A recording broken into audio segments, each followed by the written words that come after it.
Et bonjour à tous et à toutes, et bienvenue sur cette nouvelle vidéo Rendez-vous du numérique où je vais vous présenter les meilleures platines vinyles de 2020. Les disques vinyles sont une perte de temps et d'argent si vous n'avez pas le meilleur tourne-disque ou platine pour les faire tourner. C'est là que nous intervenons. Si vous songez à faire le premier pas vers l'appréciation musicale analogique et que vous êtes déconcerté par le choix des platines disponibles, nous avons une solution simple. Notre liste des meilleures platines disponibles sur le marché actuellement. Tout d'abord, on a la platine vinyle Sony PS-HX500, probablement le meilleur de la nouvelle vague de la platine USB. Cette platine Sony vous permet de rip des fichiers MP3 sans perte, avec un audio haute résolution, avec un logiciel sur mesure d'une qualité exceptionnelle. Pour être honnête, vous pouvez rip à haute résolution à partir de n'importe quelle table avec la bonne application, mais celle-ci justifie en fait l'effort par la qualité du son. Même si vous ne faites que rip en MP3 ou même, ce qui est bizarre je sais, l'utiliser pour écouter des disques, via les sorties audio numériques ou phono, les résultats sonores sont impressionnants, détaillés et constants. Un super kit, et contrairement à beaucoup de platines USB,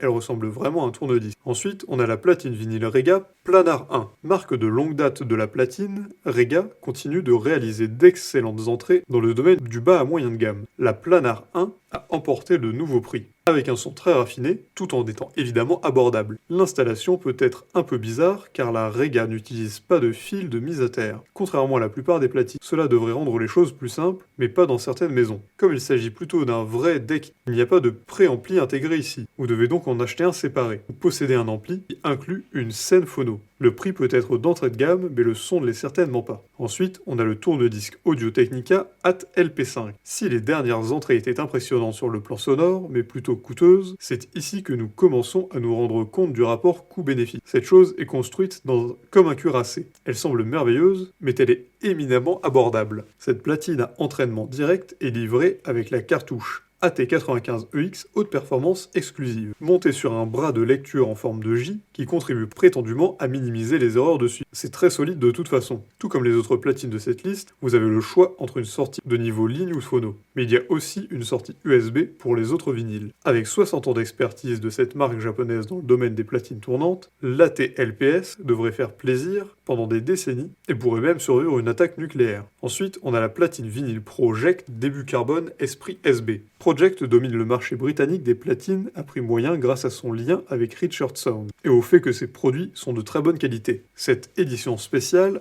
un peu décalée, est dotée d'un bras de lecture en fibre de carbone du même type que celui sur certaines platines Lean haut de gamme et d'un plateau acrylique posé sur un socle très brillant en MDF pur. Tous ces matériaux sont jugés très favorables au résultat sonore. Quoi qu'il en soit, le résultat est un tourne-disque entraîné par courroie avec un son superbe, concentré en un look très attrayant. La construction et l'audio ressemblent à ce que l'on pourrait attendre d'un deck beaucoup plus cher. Une cartouche est incluse, mais il n'y a pas de préamplificateur ici. Et pour finir, on a la platine vinyle Technics SL 1210GR. La gamme originale des Technics SL 1200 et SL 1210, la seule différence majeure entre les deux était l'argent et le noir, et est devenue à juste titre une icône en tant que platine vinyle DJ solide comme le rock. Le fait que Technics ait réinventé en tant qu'article rétro haut de gamme est une surprise. Vous pouvez toujours acheter en ligne de vieux SL 210 qui fonctionnent probablement bien. Ces choses ont été construites pour durer. Ou vous pourriez dépenser 1000 € pour les obtenir, mais les nouveaux modèles sonnent bien mieux que les vieux classiques, bien qu'il ait le même look intemporel et superbe. Ce deck ultime pour les raveurs qui mûrissent en douceur. Avec les platines, vous pouvez être aussi obsessionnel que votre budget le permet. Cartouche énergisante, etc. L'élément le plus important dans toute installation platine est une surface bien nivelée et stable sur laquelle votre vinyle peut s'asseoir. Peu importe les accessoires que vous avez si votre vinyle tourne sur un sac de haricots. J'espère que cette vidéo vous a plu. Si c'est le cas, vous pouvez la partager avec vos amis, mettre un like et vous abonner à la chaîne en cliquant sur la cloche pour ne rater aucune nouvelle vidéo. Et évidemment, le lien de tous les produits présentés ici sont dans la description, alors n'hésitez pas une seule seconde.